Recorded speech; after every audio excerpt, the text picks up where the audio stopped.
this time is so precious. It's so special and so precious. And it does require time to really be present with him in the way that I want to be. It's so easy for me to go to that gripping, controlling place of just my comfort zone is like that kind of hustle energy. But life becomes so dry so quickly. One of the biggest things is really tuning into what is the resonant goal, doesn't need to be this massive, huge thing in this stage in my life. How can I embrace my desires, my true desires, and let go of needing to prove myself or needing to hustle or this belief that I have to provide for myself, and instead open up to provision from the universe, provision from my husband.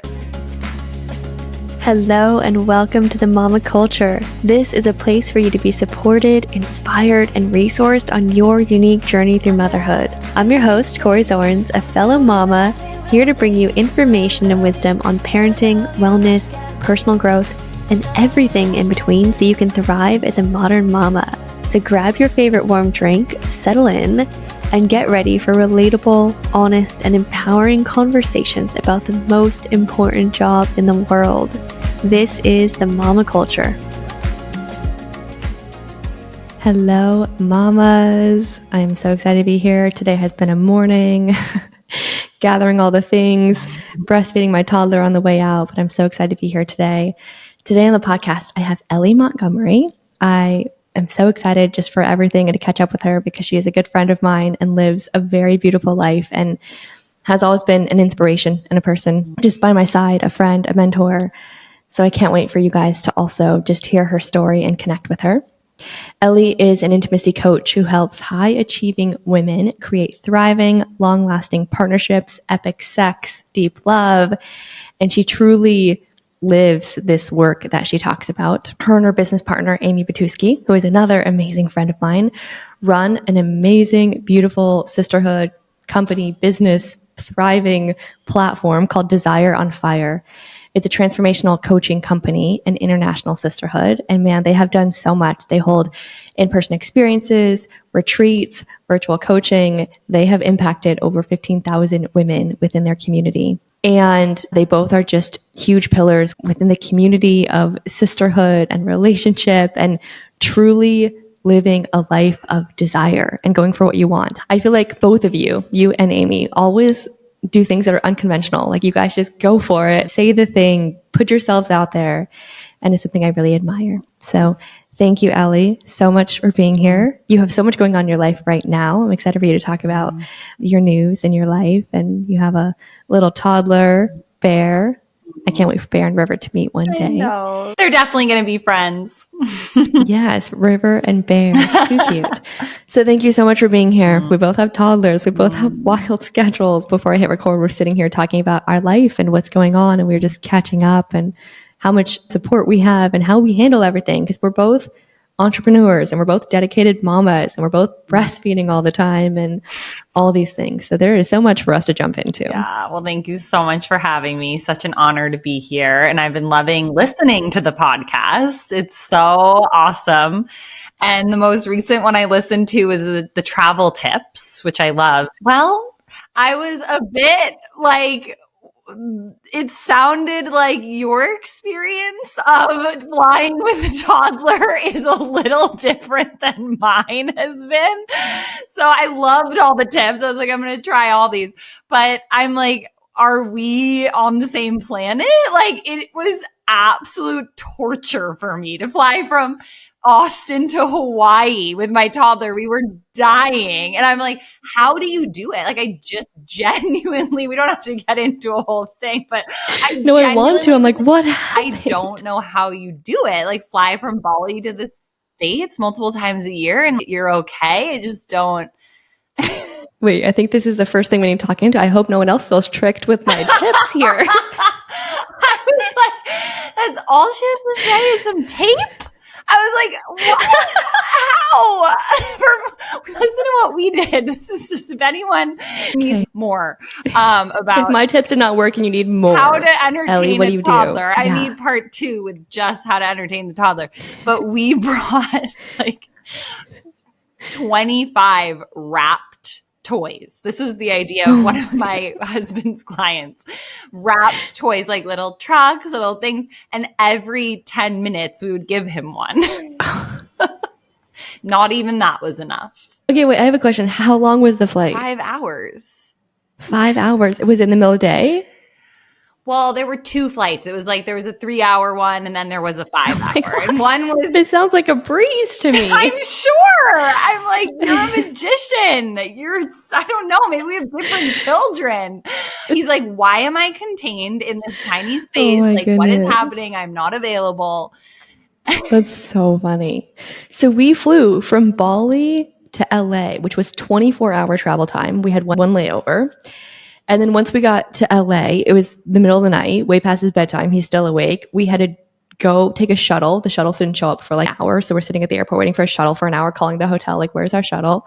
Went to a hotel, stayed at the hotel very briefly, woke up super early in the morning, went back to the airport, and then took the 5 or 6 hour plane ride to Hawaii the next morning and then landed in Hawaii. And you were fine. It was so chill. Did a similar, not way less hours, but overnight hotel. We were at a rock bottom. We were like, this is literal rock bottom.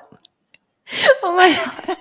Yeah, like we brought tape and like one other thing. I don't even know if we brought the tape out. I don't even think we ended up using it. River is very chill baby. Like he's always just had a very calm demeanor and like just is really chill. But also if he's with me and if he has my boob, he calls it nyo. It's like the word here in Bali, nyo. If he has that, he could just relax. He could just chill with me. Like I was literally reading Akotar, A Court of Thorns and Roses, like on my book while he's on my breast. And we're just chilling. God. And it was so easy. And then every once in a while, I'm like, I want to break. Like this toddler's getting heavy on my body. So I'm like, Daddy, can you go like walk and see what they're cooking or something? So it was really chill, but he's a really chill baby. I am so happy for you. He knew the family he was born into because you need that if you're going to be flying from Bali multiple times a year.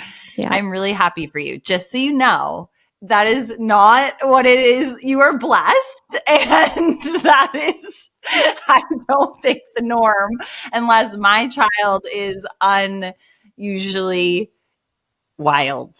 Wow. Yeah, we do have an extremely calm baby. Someone asked, like, how do you have such a calm baby? I don't know. I think babies are just born a certain way. But also, some people say, like, if you drink a lot of reishi tea, you create reishi babies that are, like, really calm babies. So I'm like, drink some reishi tea. I do a lot of calming herbs in my life, and I just really like to chill. I just want to lay on the couch and put my feet up, and River can cuddle and lay with me. So, like, we live a very chill lifestyle. I have a mama friend from school, and every day she's like, today we're going to go to the zoo. Today we're going to go shopping. We're going to go here. Do you want to come? And I'm like, no, I just want to chill at home with my toddler and do nothing. What's his human design? My whole family's manifesting generators. Oh yeah, Bear's a manifesting generator. Yeah. No, I'm that mom. I'm like, I have to take him to the park. I have to take him to the wherever to like run him around so that he gets energy out. If anything, we just go see the neighbors. Like we have one neighbor that has like a litter of 3 canes, and then we have another neighbor with some little babies. So our outings are like, we're going to go see the neighbors. Yeah, that's good. Thank you for sharing about the tips and what worked and what didn't work, and that you just needed some more tips. So anyone else listening, if you listen to the flying tips and tricks and there was not enough in there, message Ellie and she will give you some more tips.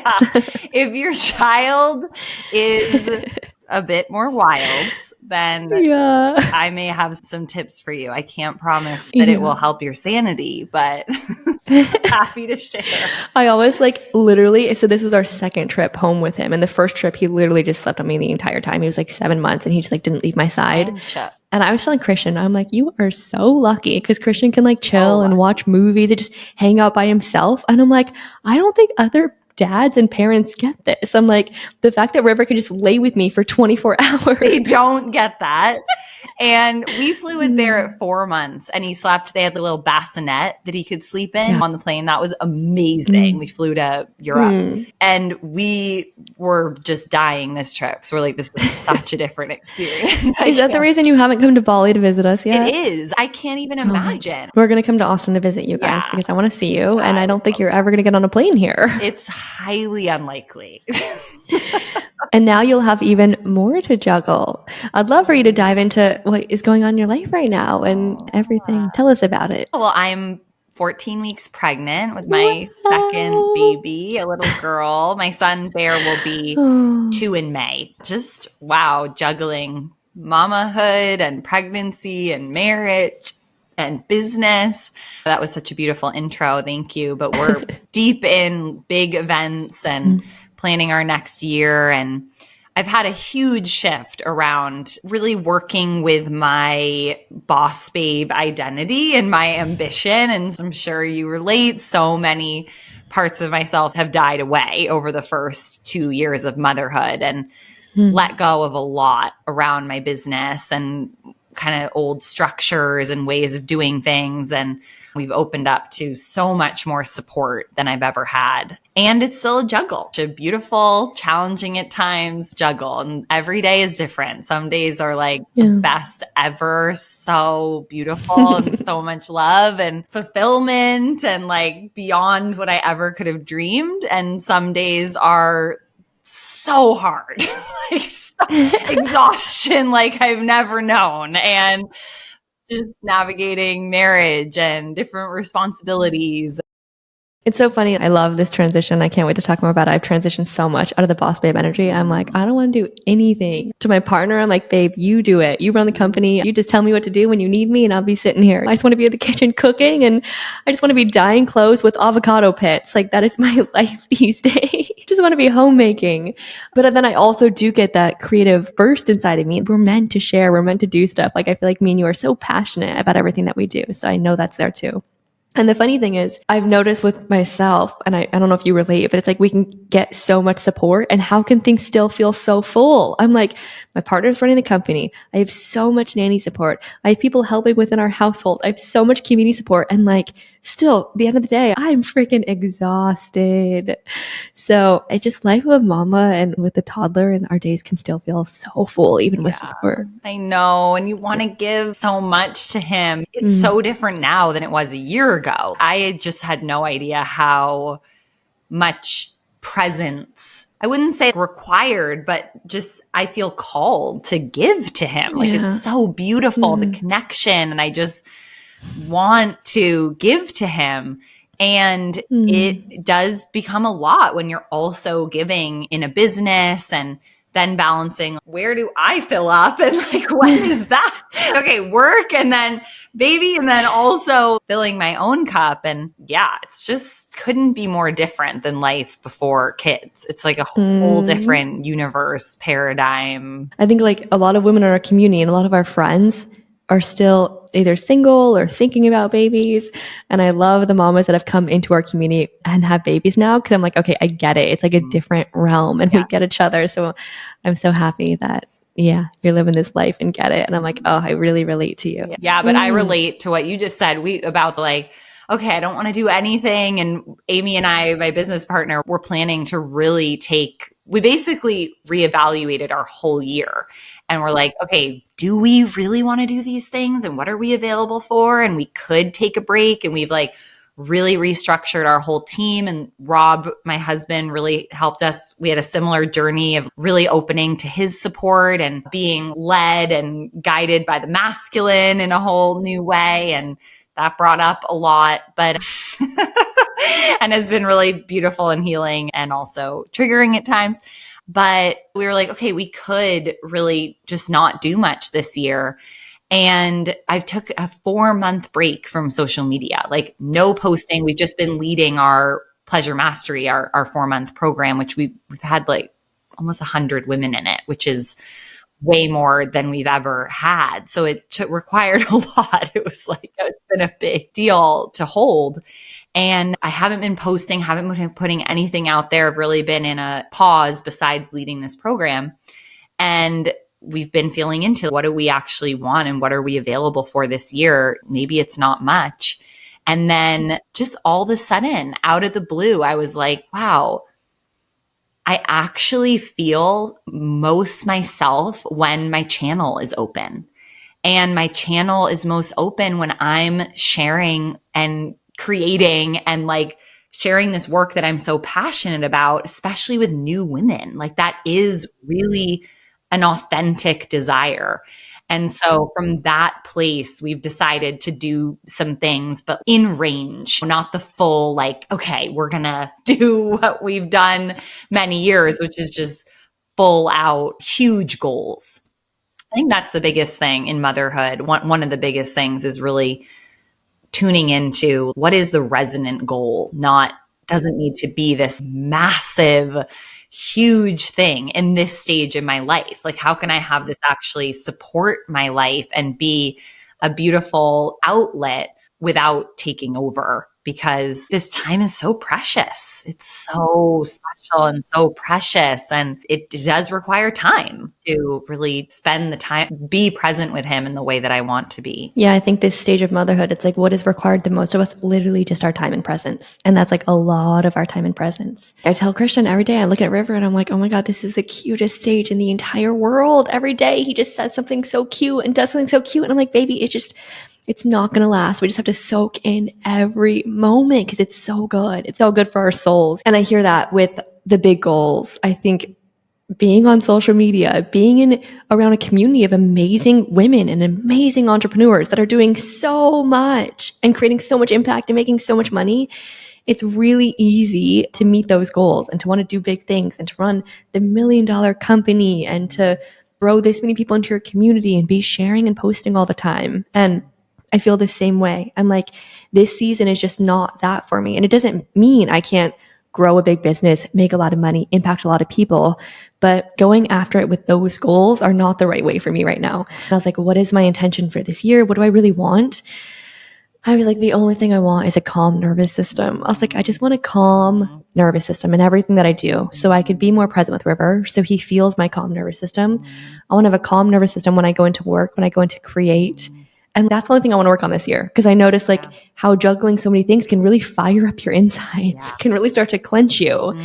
And so my biggest desire was a calm nervous system. I did some microdosing and I've been doing some microdosing and supplementing and grounding, but I'm like, I just don't need any huge goals. I'm like, and I see how creating comes almost more effortlessly and in a new way without the pressure of getting somewhere here, getting somewhere this far away.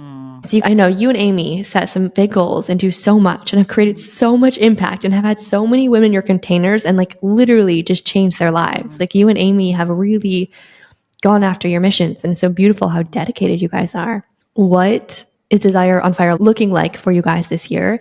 And also what is Rob's role coming in and how has that been for you? I want to hear about the triggers with this because I have been so triggered working with my partner.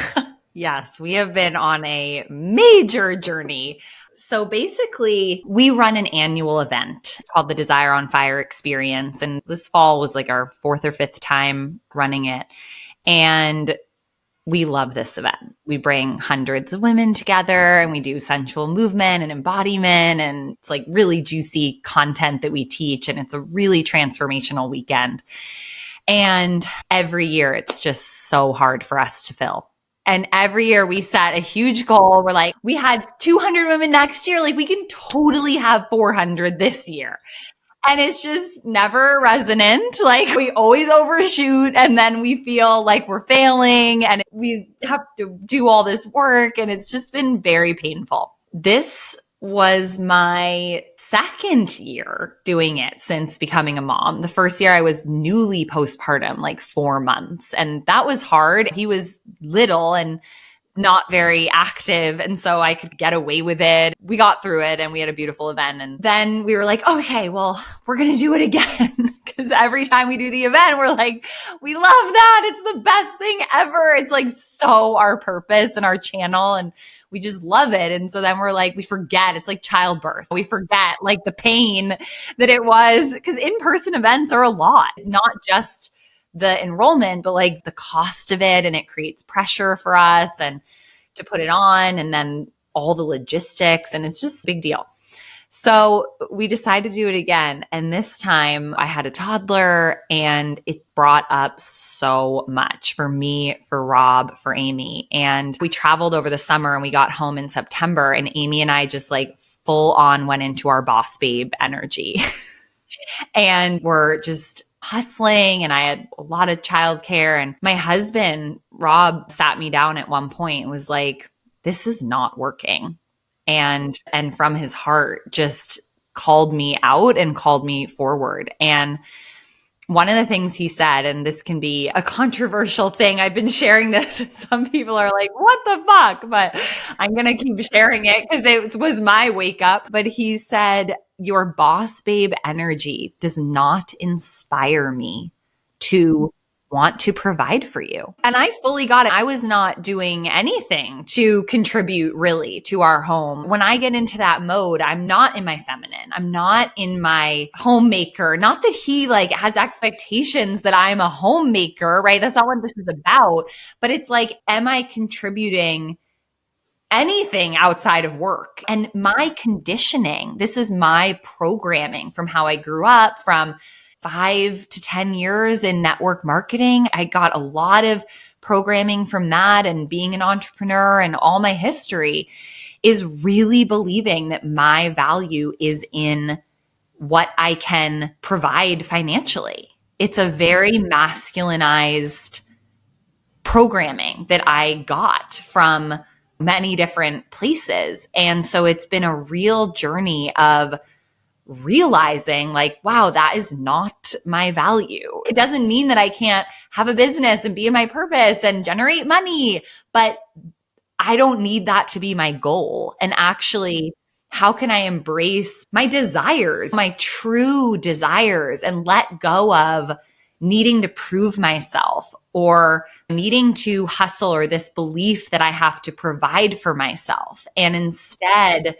open up to provision from the universe, provision from my husband, right? Living in my flow and my desire and my feminine energy. It's such a practice for me. It's so easy for me to go to that gripping, controlling place of just my comfort zone is like that kind of hustle energy. But life becomes so dry so quickly. Oh my God. Yes. I'm like hearing you talk about this. I'm like, oh my God, it's like the exhale. I'm like, oh, I could breathe. And I like really get it because I've really experienced this and I've gone through the same thing with my partner, but it feels so much more relaxing in my body. And hearing you speak that way, I'm like, oh my God, that feels so right for you, where you can still do it and still go for it and still create so much impact, but not with the control and the gripping of I need to provide for myself. I need to prove myself. I need to be this boss babe, because our conditioning in society like just come to feel that we need to be good enough. Totally. So it's been quite a journey, and Amy's been right on it too. And then we called in this incredible mentor. His name's Alec, and he has a company, Geometry of Grace. He's like an unbelievable healer man, but he's like coaching us. This is not a normal thing that he does. And we like met him at a party. It was wild. And he just saw us. We were so in it with all of this. And Amy was sharing, we have this event and I'm feeling stuck and whatever. And he gave us or her some reflection. And he was just like, I feel that your business has a virus. There's like a virus in there that you inherited from wherever, the coaching industry, these different things. And yeah, you need to root out the virus and find coherence in yourselves and in what you're doing. It's so interesting because that then we ended up hiring him and going on a whole journey. But what we discovered is that, yes, we have our own conditioning and our own masculine kind of identity. But then we also had inside of our business ways of selling, ways of being, ways of doing things that we had inherited from like business coaches, from the industry, right? Things that are like standard operation. They're used across the industry, but they were not in full integrity for us. And so we went through a whole process with him of looking at where are we out of integrity or in small, like a lot of this was subtle ways. And how can we look at that conditioning and that programming as well and root that out so that we can be in full coherence and integrity?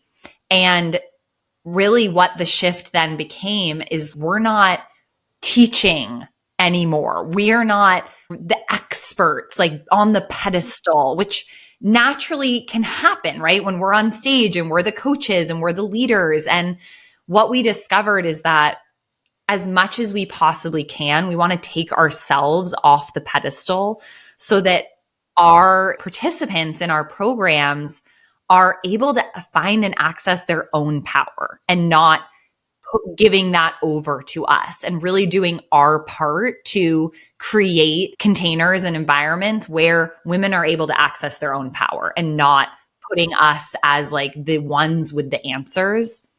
And which ultimately is what empowers people, right? They don't need us to give them the answers. They have all their answers. And we all know that, right? But yeah, so I'm trying to just land the plane here. So that led us, so basically that whole thing led us on a journey of really being on this path ourselves, right? Of like, we're shifting, we're doing things differently. We're really embodying our feminine energy. We're removing the things that get in the way of that. We're practicing a whole new level of vulnerability in our relationships with our clients, with our community, vulnerability and sharing our feelings. And we're now bringing our clients along with us on that journey. And that has been quite a ride. I hope that all landed. I know that was a lot, but it's been a deep process and really beautiful and really enlightening and empowering ultimately. I feel like that's one thing you and Amy have always done. I feel like when you get the wisdom, you get the codes, you're like, okay, we're really going to lean into this and do it, and changing the way you work and showing your community your vulnerability and working in an entirely new way that feels good for you and is really scary. I feel like you guys really do it. And I feel like it's really hard to get out of the programming of how we're supposed to be working or how we think we're supposed to be doing things. And things that we've done in the past that have worked. You know, that we're like, but that worked. And then the men, Alec and Rob, and they're trying to guide us in a new way. And we're like kicking and screaming. Oh my God. But ultimately, it's such a gift. And this has been part of the whole learning, is trusting the masculine to be humbled and take direction. If we could just take some direction. It's very hard for us women sometimes. So yeah, I started Revamp. It was my baby. I was in my biggest masculine energy, working every single day, running 15 retreats, flying from one to the other, holding the containers for everyone. Like, it was my life, my baby. It was my everything. I was like holding the strongest masculine container for this community. And then when I got pregnant, Christian's like, I'm going to take on Revamp. I'm going to do it. And I'm thinking, how do you know how to do it? But I've been doing it a certain way. Are you going to do it as good? Are we going to, is this going to succeed? Are we going to lose all of our money? But the people already know me and they're connected with me. Such a letting go of control. Yes, I was kicking and screaming. It was so difficult to trust him, to let go of control, to let him lead. And, you know, it's been 2 years now. And now it's like he is running the company. There's more of a team. There's so much structure. There's more structure than there's ever been. There's like a process to things and people that support. And it's a whole new company. And I still come in for a lot of creativity and a lot of advising. And like, I still have so much genius to add in. So I'm still a really big part of it. But it's so funny. Like, we were having a meeting yesterday because we have a masterclass coming up this week. If anyone wants to join, we have a masterclass on leading your own retreats.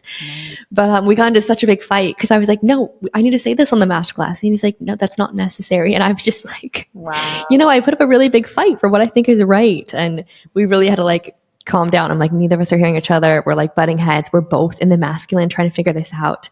So there's just so much working with partners. And this translates to so much more than business. It's like, how can we let our men lead us? How can we let our men provide for us? And this is a very foreign concept to a lot of people, including myself. I am such an alpha. I'm such a leader. And recently, Christian and I have been getting in these fights that are in like the same spot. And like, we've been getting better and navigating and getting out of them really gracefully. Like, our relationship is really good right now and really close. But there's this little spot we keep getting into. And I'm like, what is this spot? I can't see it. And I know a lot of it's our past stuff. And like, he gets a little tone or a little loud. And I'm like, cannot hear anything he's saying. So I'm just really defensive. But after this last session, I'm like, literally, I think this has to do with polarity. I think if I was more surrendering to you, if I was trusting that you could lead in this moment, and if you really held that safe leadership, how would we both act differently? How would I not defend? And how would you see what you're saying? Because you were now leading us into a direction, and I'm just going to trust you in that direction. So we had a big talk about polarity and how important this is for relationships and how important it is for the men to lead and provide. And I'm so curious what women will think hearing this, because there's a lot in this. But having a baby, I'm like, I can't take on all the money. I can't take on all the providing. I can't run everything myself, because if I do, I'm drained to the ground and I don't feel good. I don't feel sexy. I don't feel attractive. It's just too much. So we had this big talk about polarity, and we want to do a course and like go into it more, but like even just having that talk about it, I saw him step into his like leadership and his devotion to leading our family. And I saw me really stepping into trusting him more and letting him lead us. And it's so funny because you talked about like work and providing.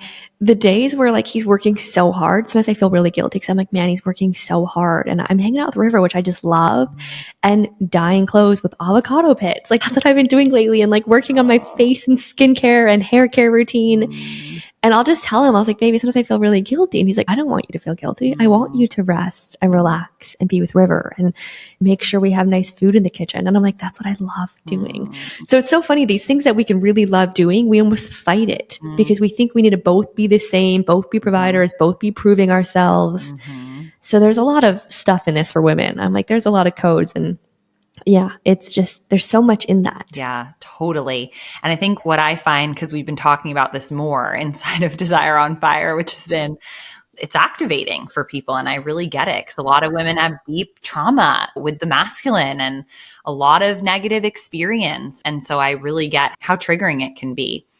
And the nuance that I've found, because it's a very nuanced conversation. And I think the trouble comes when people go into black and white and they're like, well, if the masculine is leading, does that mean that I just have to give up my voice and do I just become like just a dumb follower? You know, it can become this like black or white dramatic thing. And what I've really found is that following, being in the surrendered, more submissive, will you say, but that can be a chargy word, but the following, the surrendered position is really active. And it's not about just giving up what you want or anything like that, but it's really about being in a different energy. And this is key, sharing your feeling. And this is what is so excruciating. And I get it deeply because I've been practicing this a lot for the past 6 months or whatever.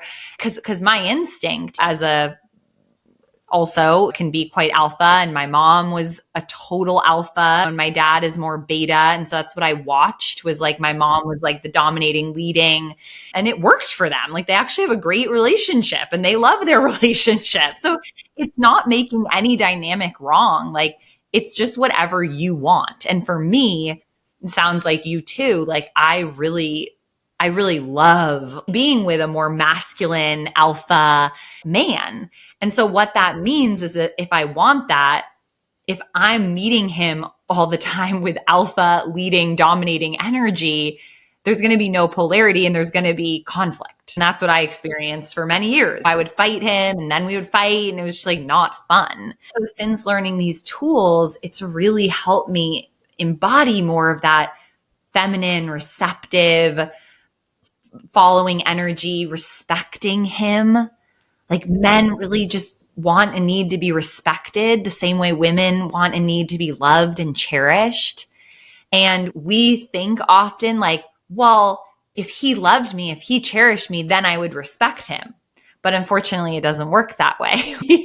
This amazing teacher of this, Jillian Poitier, says, the feminine does not lead, but her frequency does go first. And so I think of it that way. We do lead, but it's with our energy. It's with our frequency. It's with choosing to see them as a king. Every woman wants to call in a king. There's no king without a woman choosing to see him as a king. That's what Rob says all the time. He's like, I've stepped into my power and into my king because you, and also Amy, because she lives with us right now and we're all practicing this together. He's like, you ladies, the women in my field, you're what make me a king through how you treat me, how you show up. And so just one other piece in this is the sharing feelings, because it's not that he never upsets me. It's not that he does everything perfect. No, it is not that. But it's, how do I respond? Do I respond when he hurts my feelings, or when he's doing something that makes me uncomfortable or makes me sad, or something happens where I feel angry? Instead of going into that dominating, controlling, oh, I knew I couldn't trust you, I knew I shouldn't have surrendered, on things that we do from our wounding, my practice is, how can I be vulnerable in those moments, which is so counterintuitive. It's like against every instinct we have in our bodies. Literally, like the armor can be so strong, my armor from just my life and how I've learned to cope and deal with things. And so my practice in those moments is like really opening my heart, letting the armor fall away and being so vulnerable and saying, I feel sad, or I feel fear, and letting him in and letting him feel me. And that has completely changed my relationship, because men need and want to feel us. They need it. They want it. And most of us are completely withholding that from our men. And then they're not inspired to lead, to provide, to cherish. Yeah. What has that looked like in a recent example? And have there been times where it's like, oh, in this moment, it's so hard to share my feelings, and I just want to fight and defend myself? I give you a million recent examples. Share some moments. As recent as Saturday. Because over the weekends always get a little sticky, because we are usually like with my son all weekend. And the biggest thing with this is sharing from my woman, right? From my queen, from my woman, from personal responsibility, as opposed to from my wounding, from victim, from resentment. And sometimes it's hard to know. Like, I feel like I'm being vulnerable, but I'm actually blaming him. And that's what I was in on Saturday. And it was my night to put Bear down, and I cooked dinner.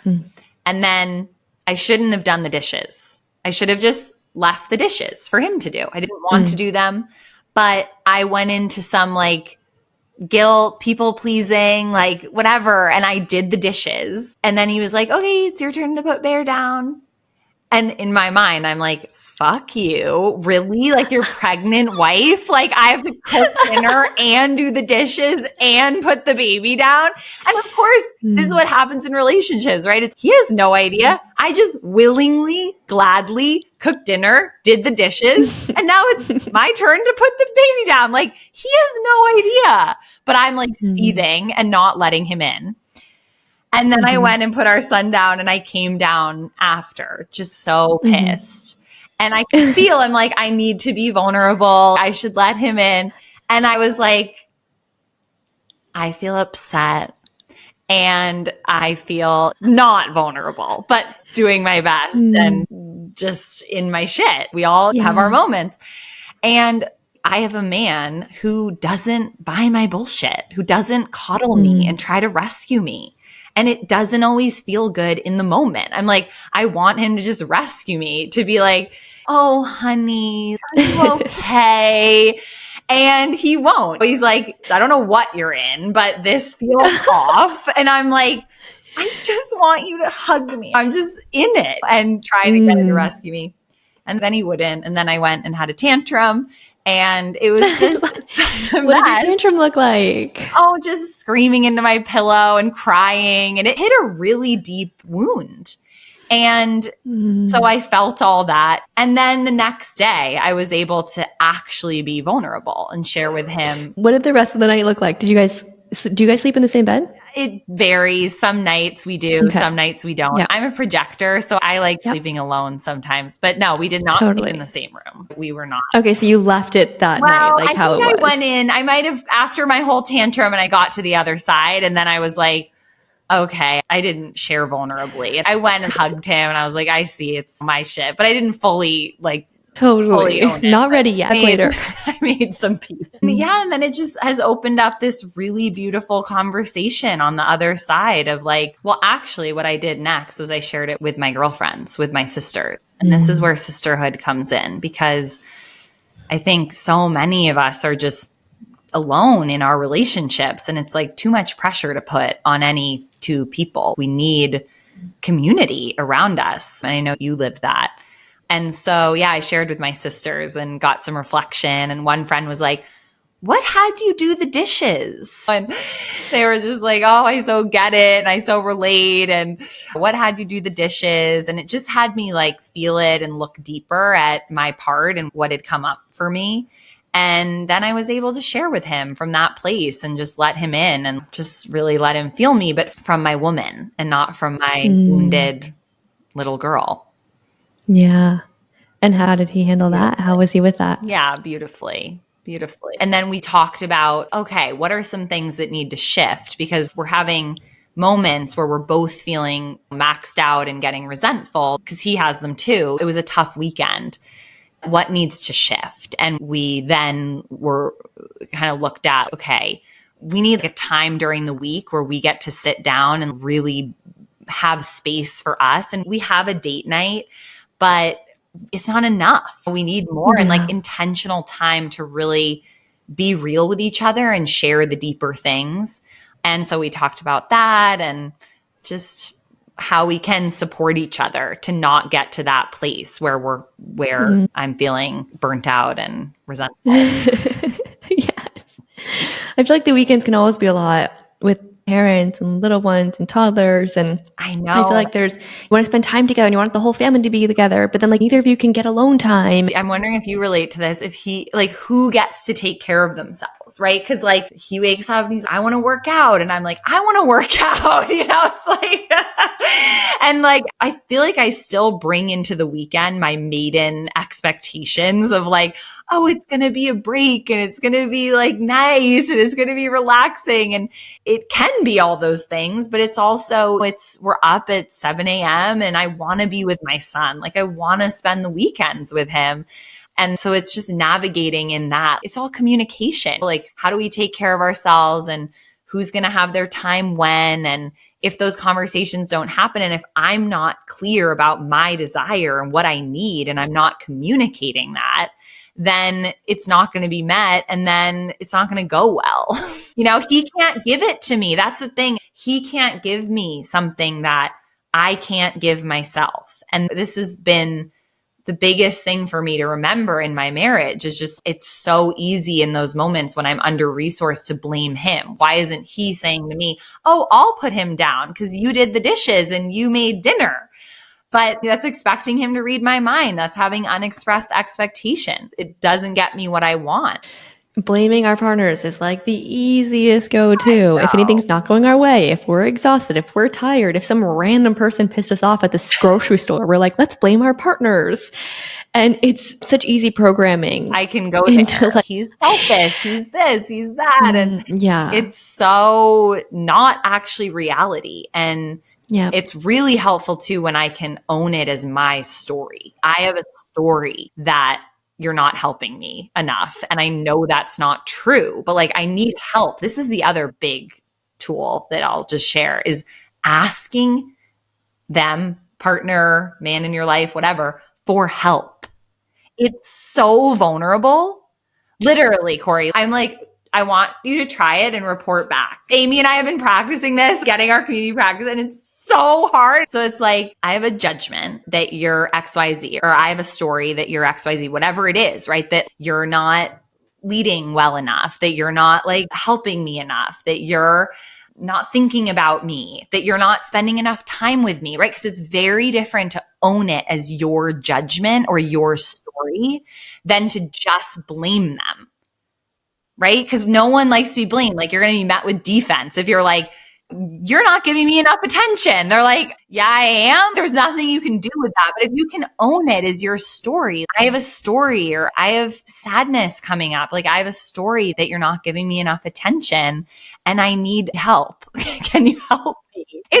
so revolutionary because what it does is it puts you on the same side, on the same team. It takes you out of being adversaries and like, I need something from you, you're not giving me, and I need you to be different. And it puts you on the same side. It assumes that they want to help you. They don't want you to be having this experience, which is true. They're your partner who loves you. So that's one of many. We've been asking for help with everything. We're like, I don't know what to do about this retreat. May I have help? And the men are so excited. They're literally like, they've told us, because we now have a male business manager. We have another amazing guy that we've been collaborating with to lead retreats, who leads like the men's part. We have Rob involved in our business and in our life. And so we're practicing this with them. And they're like, oh, when you ask for help, like I feel so activated. Like I just want to help. But we don't do that. We try to figure it out ourselves. And it brings up so much like embarrassment. And for me, it feels sweet, but I could do this on my own. Like, why do I need to ask you for help? It's so confronting, but so beautiful what it creates. Wow, I love that. I've never shared with him like, oh, I have a story that this is, but I like that practice because I'm like, oh, I could really share what my stories are. I feel like just naming them is really good. And then I love just saying, can I have help? Can I have help with this? And then following what they say, because this is the other thing, is that can be a practice too, because it's like we don't want to take the help that we're given. So it's a practice, right? It might not be the help that you expect, but it's like trusting their provision and just trusting the help that they offer. I think I have like no problem asking for help. I think I'm really good at asking for help and support and like leaning on him, but trusting the help that he gives me and going with that, I think that could be a really good practice for me. I like that a lot. I'm going to add this practice, but I also really want to add the practice of saying, I'm having a story about this, or I'm having a judgment about this. I think that's really good. Like letting our partners in on our world of what the story is that we're telling, because that takes us out of being the victim. It takes us out of blaming them, and it's really owning it. Mm-hmm. That's the thing I've been noticing as you talk about this and what you and Rob have been moving through and polarity. And what I'm really seeing is like being in the feminine, being surrendered, being in the receiving. It is not this, I just give up. I'm just here. I'm just doing nothing. There's so much leadership in a different way. Mm-hmm. Like we are leading so powerfully with our energy, like you said, with our desires, with our vulnerability. And that literally I can see like guides the men's decisions, guides the family, creates, builds. So it's so powerful to be in the surrendered role. It's so powerful to be the submissive, the feminine. And these words can be so triggering. I remember so many times where I was so triggered because like of my own conditioning, it feels really triggered to hear the word submissive. I'm like, ooh, like everything tightens. But then as I get to know it more and as I befriend it and as I understand it, I'm like, wait, the submissive role, the feminine role is so powerful. And there cannot be the other side without the submissive, without the feminine. There is no other side. There is no king without us. Totally. So we are just as important. We are equally as important. We are so deeply important in this dynamic. We're different. There is no dynamic without us saying we're going to be the receivers. We're going to allow ourselves to have, to feel. And it's a shift of perspective. And I think once I could shift the perspective, I could accept it and I could want it and I could really desire it. That's beautiful. But it takes women to shift the perspective because it is a really triggering word, way of being when you don't understand it, when you think it is giving up your power, just following someone else around, you're just going to do what you're told, and that's not it. Yeah. And I think when you really accept it and lean into it, you realize that, oh my God, everything I actually want is now so much easier. The life I want to have is so much better. The partnership I want to have, him hearing me is so much easier once you can lean into this role of sharing vulnerably, sharing your feelings, asking for help, not butting heads for the masculine role. Mm-hmm. We don't get as much that way. It actually like the whole family doesn't move forward when two people are in the masculine role, butting heads, both trying to prove themselves. Like the whole family can't even move forward. Yeah. But when you have this polarity, oh my God, for women, I notice it just feels so much better. Mm. The whole family moves forward with more grace. And like our dreams and desires are more easily attained this way. And it's easier for us. It's just softer. It's more relaxing. Yeah, beautifully said. And I just want to throw in one last thing here, which is that I believe that we each have feminine and masculine inside of us, right? And so this is not about throwing out any part of yourself that's masculine. I want to be very clear, right? Because again, we can get into black and white thinking, especially in our culture with kind of the different narratives. And so what I find is most women are just way over masculinized, right? Like we know how to use our sword. We know how to lead. We know how to dominate. We know how to get shit done. We know how to do all that. And we're way less practiced in what you just described. And so for most of us, we need to swing the pendulum in the other direction and really practice and really allow ourselves, because it actually is quite natural for most women. It feels like a relief. Like you said, whoa, like this is allowed. Like I can be like this. And it's not. That's how it feels like we can do this. We can rest and relax and just receive. Yeah. And I loved what you said. Like it's so not passive. I think that's the misconception. It's not. It's just a different way of being. And so ultimately, I believe for myself and what I try to teach and embody is having facility with both. And so like our swords as women are beautiful and powerful. I'm sure yours comes out in your work and in different places. It's medicine and it's needed, right? But you also have the ability to flow from what I'm hearing. You know how to put your sword down and right and be in this other mode. And that is freedom, because then we have choice. I love that. That is freedom, because then we have choice. And you're right. I think right now I'm practicing more of the feminine, the receiver, the putting my sword down, because I know the other side so well and I'm so good at it. Yes, exactly. But you're right. I don't want to let that side go. That side can be really valuable at times. Yeah. And you also don't want it to run your life or your relationship. Yes. Yeah. And I want choice. There's freedom and choice. Practice more the other side, because it's not what we've been practicing for years and years. Wow. I'm like, we could just talk on forever. I love talking to you. I love chatting with you. I smile so much every time I chat with you. I just love our conversations. But I also want to let you go because I know you have a little one and all the things going on in your life. Is there anything you want to leave women with? Anything that you're doing and sharing? Anything you want to leave them with? Yes. Well, if this conversation triggered the shit out of you, don't worry. It did for me too. And you're not alone. Yeah. And I would just love to connect. I'm on Instagram, Ellie Montgomery with an IE at the end of Montgomerie. And Desire on Fire is my company. And we have some fun things coming up. We're doing our annual Pleasure Revolution 5-day free online event where we bring in different speakers, and it's all about infusing your life with more pleasure and letting go of the boss babe energy and doing it in community with sisterhood and other women. And it's a beautiful experience. And that's going to be in May.